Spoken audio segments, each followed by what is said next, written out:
Well, howdy ladies and gentlemen, and welcome back to X4 with the Star Wars mod. And yes, we are running the Star Wars mod. There's some things I want to showcase and some things that I want to talk about, and we're going to be talking about a lot of things today. We're going to be talking about some of the things that we're getting in the X4 Cradle of Humanity, in case you guys want to actually play vanilla. And we're also going to be talking about some of the ships that I haven't showcased yet on this channel. What we got with the 0.48 patch for X-Force with the Star Wars mod. So we're going to be looking at the brand new auxiliary ship that we have in the Star Wars mod. We're also going to be looking at the Arquitens, actually more specifically the Imperial Light Cruiser. Also got a sneak peek earlier today. Thank you, Mick, if you're watching this video. Thank you very much for showcasing us the what was the? I think it was the the 413 light cruiser. I think it was what it was called. Could be wrong on that, but basically he's looking at building the light cruiser that was in the Mandalorian Season 2. But anyways, so what we're going to be doing is we're going to be hopping in here and showcasing the new ships and some of the new factions, and we're also going to be talking about some other things alongside that I'll get into once the video starts rolling. So anyways, let's go ahead and hop into it, and there we go.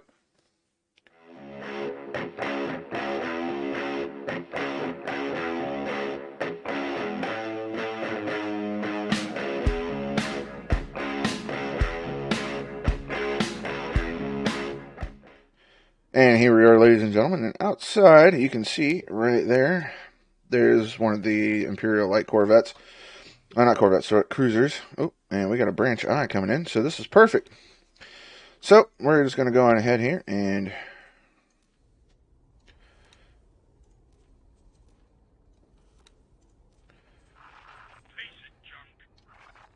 yeah, we need to remove that order. Alright, so let's get everyone here. And we're going to probably lose a lot of ships here, and that's fine, because this is strictly for testing. So there is the branch eye. Okay, Bozo. Alright, so we're in Getsufune. We've got two Vindicators, a Victory 2, and 2 Imperial Light Corvettes. I keep saying Corvettes. The Imperial Light Cruiser, which is the Arquitens.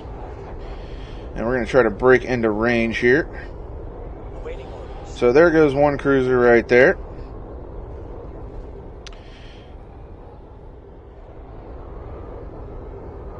Very nicely done.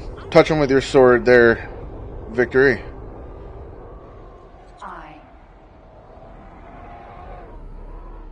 Something hit us. Acknowledged. So we're probably going to lose that one Imperial cruiser here. Let's go ahead and look at it. It's a really nice done model by Elrodi. Elrodi is the one that provided this model. So it has long range turbo lasers, some of the small turbo lasers. So let's see the eye here.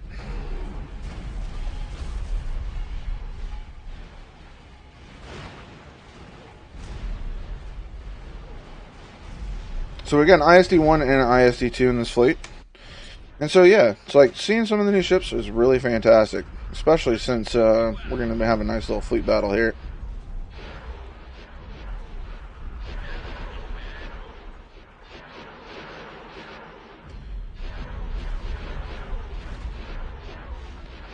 Man, I am absolutely in love with this mod. But yeah, so like there's definitely some inconsistencies, and there goes the Victory 2. Victory 2's died.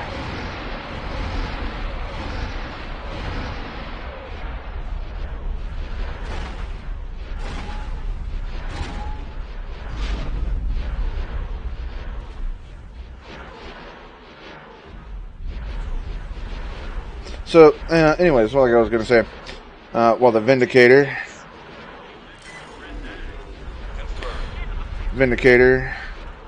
I don't know if it's going to die yet or not, but we just got the branch eye done. But anyways, so we're going to be doing something else right after this, once we finish up with this branch K here.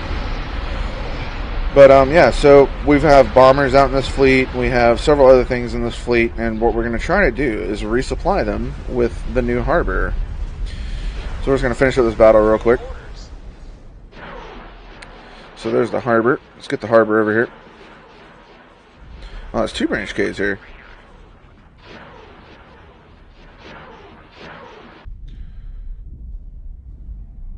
Alright, so let's get our replacement victory up while we're waiting on that. Alright, so what we're going to do real quick, get this victory in. Where is it at? Okay, so something I need to mention real quick. So the immobilizer cannot be purchased for those of you that got the 0.48 patch. And I'm sorry. They're working on it. They're trying to get it up. So as you can see, currently edit ship is missing mandatory upgrades is an upgrade that's not actually being transferred over to where you can purchase it, even though you've got everything ticked. As you guys can see, even has captain, everything like that, engines, thrusters, everything's set, but it's not allowing you to purchase it. So they're working on it. That'll be out before the actual patch for compatibility. They are working on a compatibility patch for Cradle of Humanity. And here we are, ladies and gentlemen, back at the harbor. And so what we're going to be doing here is what we're going to be setting up, anyways. So we're going to tell the harbor. Oh, we're going to move that order first, but we're going to tell it to resupply docked ships. So as you can see, here's all the docked ships. And we're going to be scrolling through here, and we're going to look for, there we go, TIE Bomber. And for some reason, I can't access the actual bomb loadouts. And that's interesting.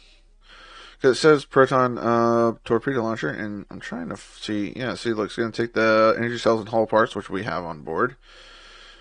But yeah, it's nice to actually have a proper fleet tender. I just wish that we could do like set all or whatever, or set up like a actual order for doing multiple ships at once. But yeah, it's like I was saying, though, it's really nice to finally have something for. There we go. Supply commander's fleet. All right. So what we're going to do is we're going to set that up.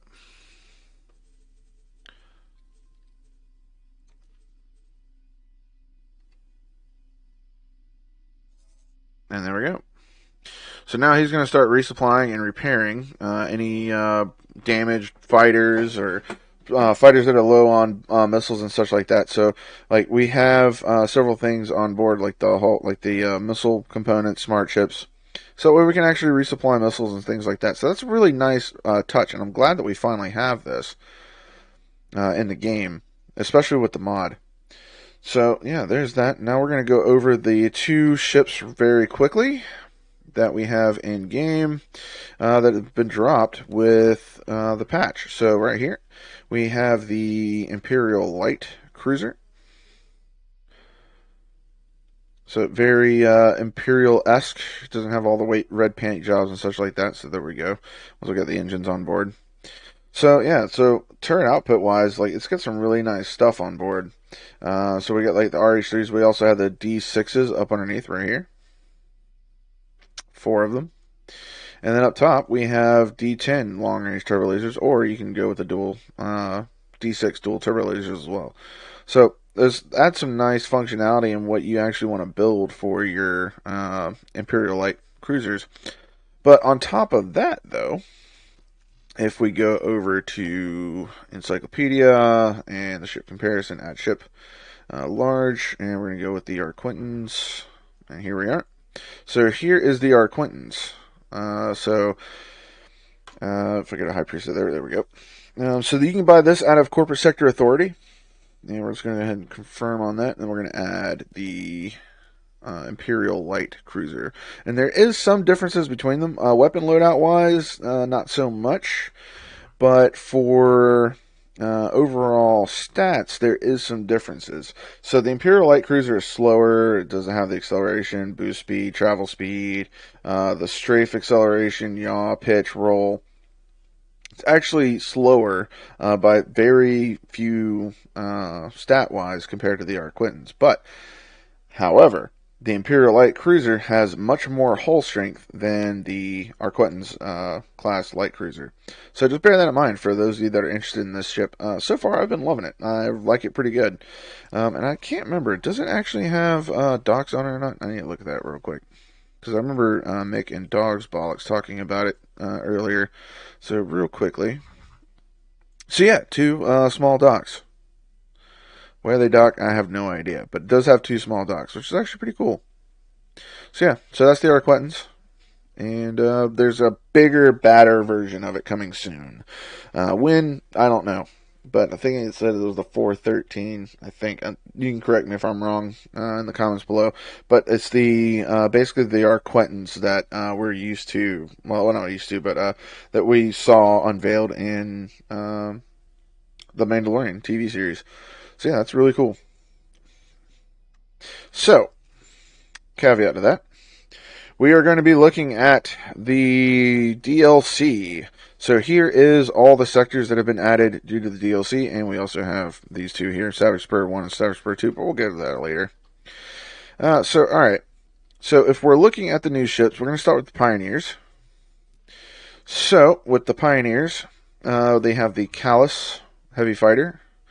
Has 2 weapon slots instead of 4, compared to what we're going to see here in a second with the Terrans, but it has 4 shield generators.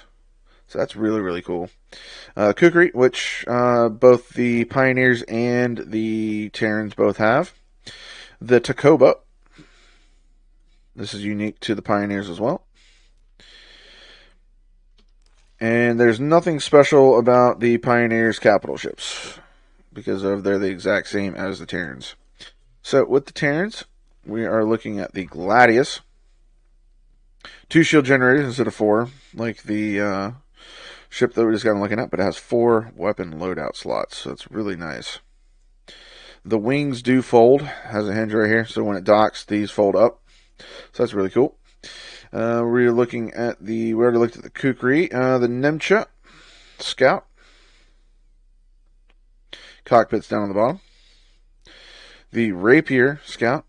Cockpit also down at the bottom. Copus. And Frog Courier. So looking at the M ships here, we have the Fox Frigate. Turrets on 2 sides, but it has 4 forward outputs, 6 engine slots, so she's quite nimble. The Geon Gunboat. This is your turret monster. 6 turrets, 1 forward cannon. Quite nice. My personal favorite, the Katana. It has a very unique bridge that looks really, really cool. But 4 forward output and 2 turrets, just like the Fox. But you can get more forward firepower out of this ship than you can with the Fox. Just bear that in mind. The Bolo gas miner. Bolo mineral miner. Baldric transporter. And that is it for the M and S ships, small and medium. Now we're going to look at the ships that I cannot purchase. Starting with the large, the Osaka destroyer. 2 forward guns, lots of turret output. So we got 4 here, 1 in the back, 4 here, 1 large turret underneath. So that's quite impressive. 1 turret in the rear, 2 engines. See, the Osaka looks quite nice. The Sin. So it has 8 large turrets.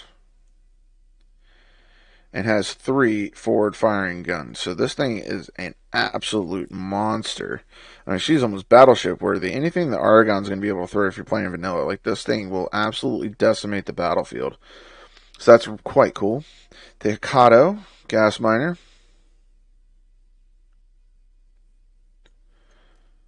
The Hikato mineral miner.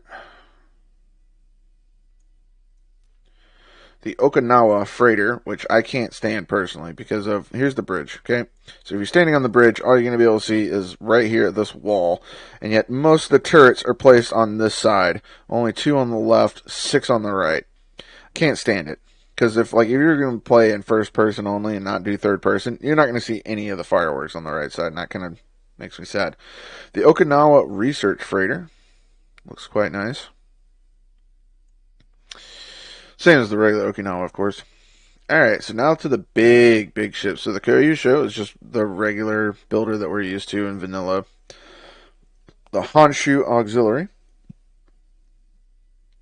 If you guys are wondering about the sail, it's actually solar panels, which I think is actually kind of a unique look.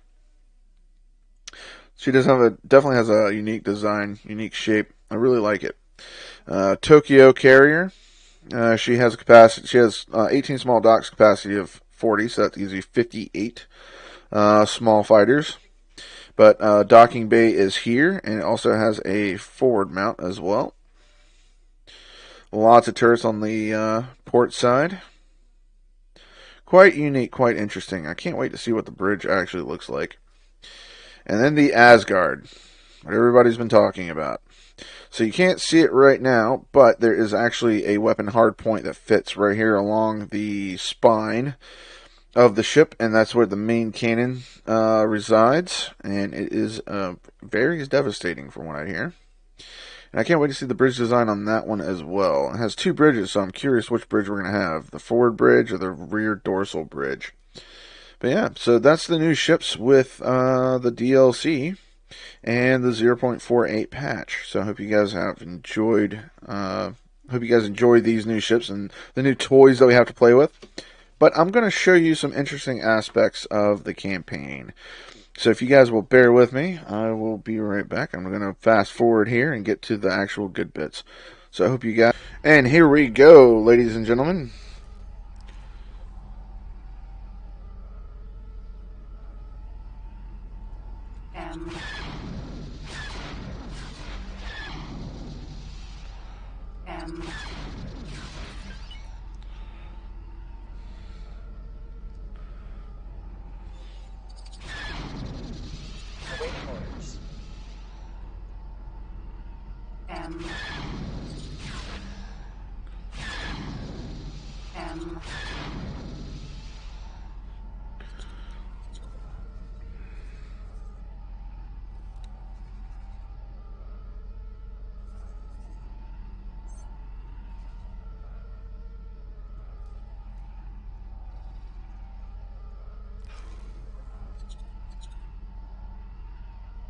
Alright, so this is the point at which I wanted to showcase the campaign and how really cool it is.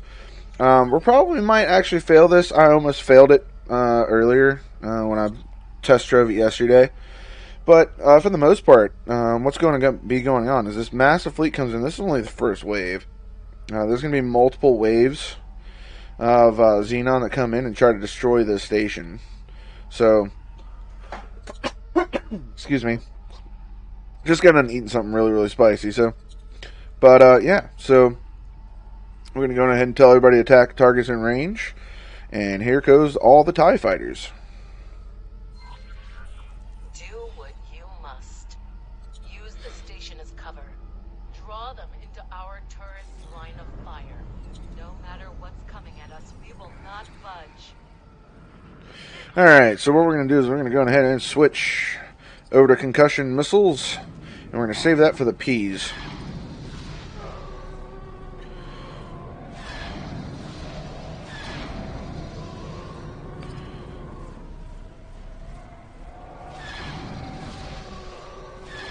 Alright, there's one down. Several more to go. All our TIE fighters should be launching, so this is going to be one impressive space battle.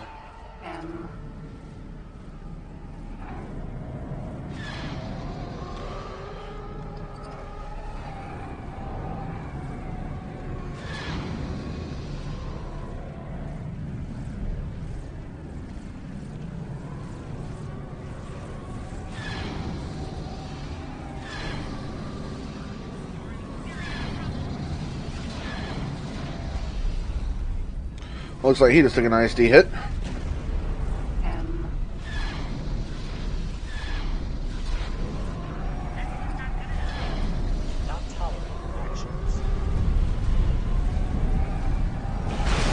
Station's at 77% already. Don't know if that's caused by just the Xenon and how much they've been buffed because of the X4 Star Wars mod, or the fact that our ISDs might accidentally be hitting it. Could be a combination of both.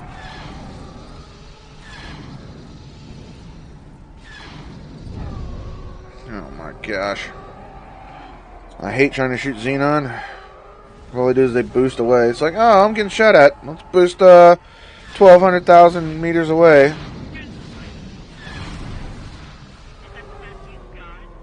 Alright. There's one down. Alright, come on. Come on. Yep, there he goes boosting again. Alright, switch to somebody else then.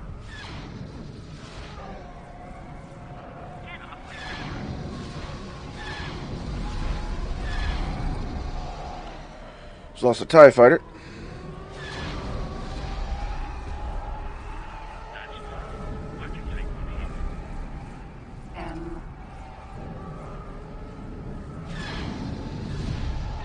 That one's going to boost away. Alright, let's switch to another one.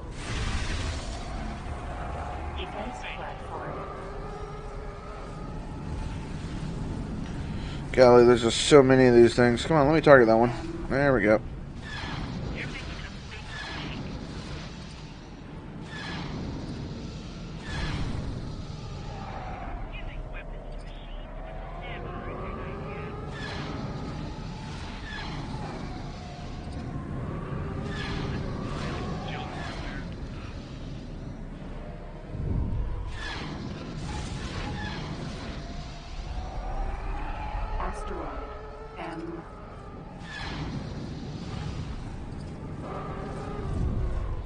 There goes that one boosting away. Man, you try boosting away. And I've got one on my tail, and there's a K. You know what? Let's try to get rid of his engines.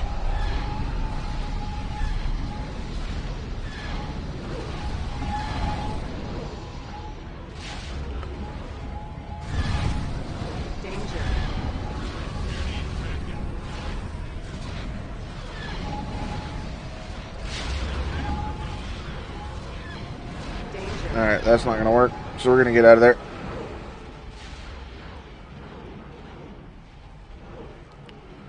Alright, so we're going to tell that ISD to engage specifically on that one.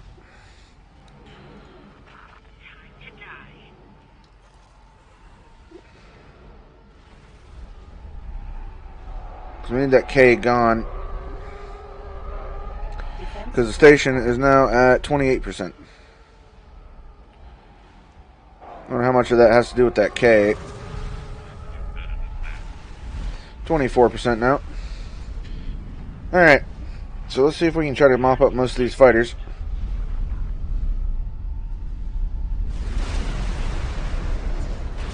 Now another thing too, if anybody's asking, wanting to know like a comment down below or something like that, I'm just going to go ahead and put this out there now. I talked with the guy that decided to put the Xenon to have them buffed a long time ago. That it should have been a submod. It should have been optional, and then that way they could have avoided this entire the entire problem.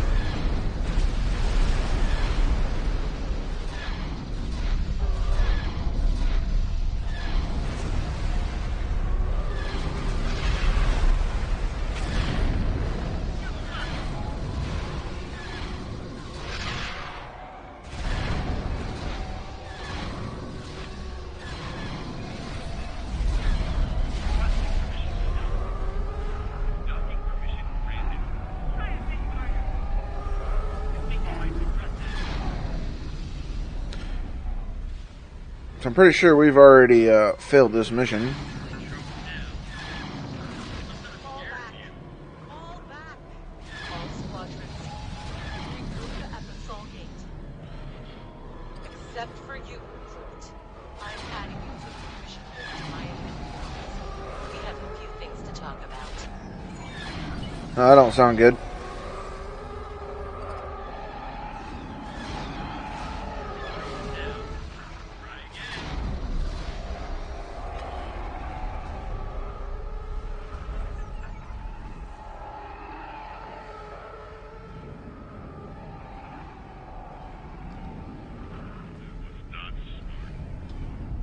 Alright, so where's our big daddy ISD2? There he is. So we're going to remove all orders and then attack all targets in range. So that way we can get everyone engaged. So yeah, we're going to mop up the last of these Xenon fighters, and that's going to be the end of this episode. So I hope you guys have enjoyed. I hope you guys are excited for the DLC as much as I am. I am going to be starting a new playthrough series soon. The last episode for our streams is going to be Sunday. So if you guys haven't already, go on ahead and like and subscribe down below. And I will catch you guys in the next one. Requesting immediate backup. Laters.